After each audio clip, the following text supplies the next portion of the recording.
नमस्कार, स्वागत है आपका हमारे चैनल में। अब खबरें विस्तार से। कांग्रेस की तरफ से अभी तक उत्तर प्रदेश की अमेठी और रायबरेली लोकसभा सीटों के लिए उम्मीदवारों के नामों का ऐलान नहीं किया गया है। एक वक्त गांधी परिवार का गढ़ रहा यह इलाका अब कांग्रेस की पहुंच से दूर हो चुका है। 2019 में लोकसभा चुनाव में राहुल गांधी को केंद्रीय मंत्री और बीजेपी नेता स्मृति ईरानी के हाथों हार का सामना करना पड़ा था। ऐसे में एक बार फिर राहुल गांधी से सवाल हुआ कि क्या वो अमेठी से दोबारा चुनाव लड़ेंगे।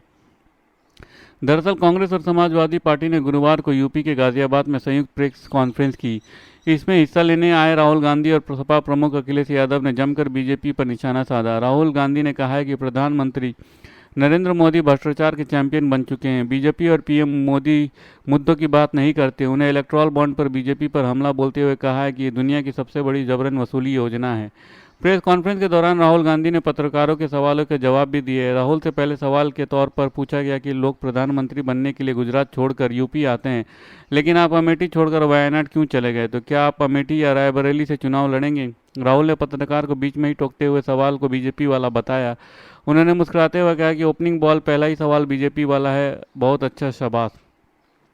राहुल ने आगे सवाल का जवाब देते हुए कहा कि देखिए, आपने अमेठी की बात की है, हालांकि मुझे जो भी आदेश मिलेगा मैं उसका पालन करूंगा।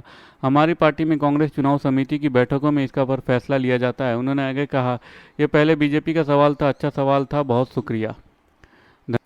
ममता बनर्जी की पार्टी तृणमूल कांग्रेस ने बुधवार को लोकसभा चुनाव के लिए अपना घोषणा पत्र जारी किया।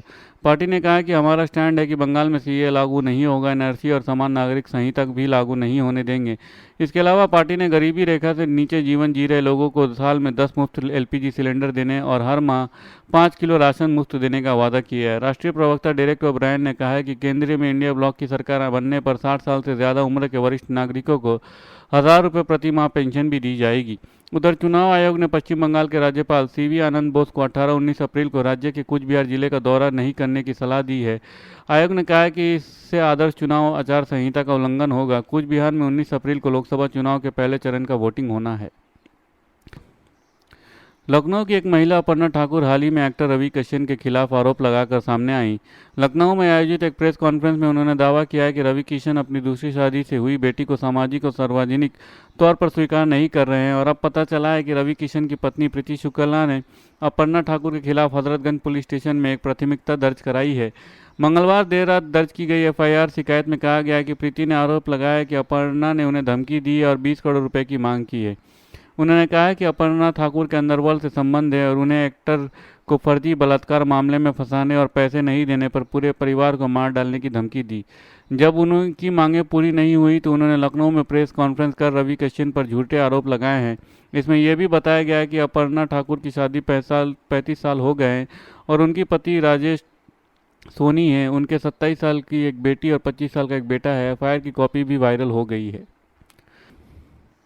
बिहार में लोकसभा चुनाव के प्रथम चरण में औरंगाबाद, गया, नवादा और जमुई में जनता अपने पसंदीदा प्रत्याशी के लिए वोट करेगी, पर अभी तक चीज़ें स्पष्ट नहीं हो पा रही हैं कि वोट किस आधार पर जाएगा। सिर्फ कागज़ों पर हमने गणित ही लगा सकते हैं, वास्तविक हालात का अंदाज़ा लगाना बहुत कठिन हो चुका है। एनडीए की मोदी मैजिक पर भरोसा है, पर जाति का कार्ड खेलने में कोई कोताही नहीं की गई है। इसी तरह इंडिया गुट भी लोकतंत्र और संविधान को बचाने के मुद्दे पर जोरदार अभियान चला रहा है।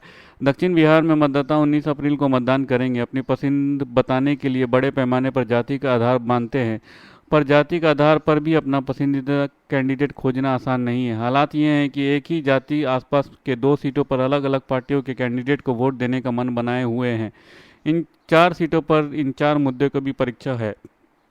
भाजपा के प्रदेश अध्यक्ष और उप मुख्यमंत्री सम्राट चौधरी कुशवाहा और बीजेपी की सहयोगी पार्टी के नेता उपेंद्र कुशवाहा भी कुशवाहा लोगों के लिए लीड करते हैं। फिर भी देखने में आ रहा है कि प्रदेश के सारे कुशवाहा एनडीए को वोट नहीं दे रहे हैं। इसी तरह कुर्मियों के जदयू के नीतीश कुमार के माध्यम से एक छत्र में लाया गया एलजेपी रामविलास नेता चिराग पासवान के लिए जगह बनाने के बाद दुसादों को बीजेपी की ओर लाने के लिए एनडीए के सहयोगी और बिहार के पूर्व सीएम जीतन राम मांझी को लाया गया, जो खुद गया से उम्मीदवार हैं।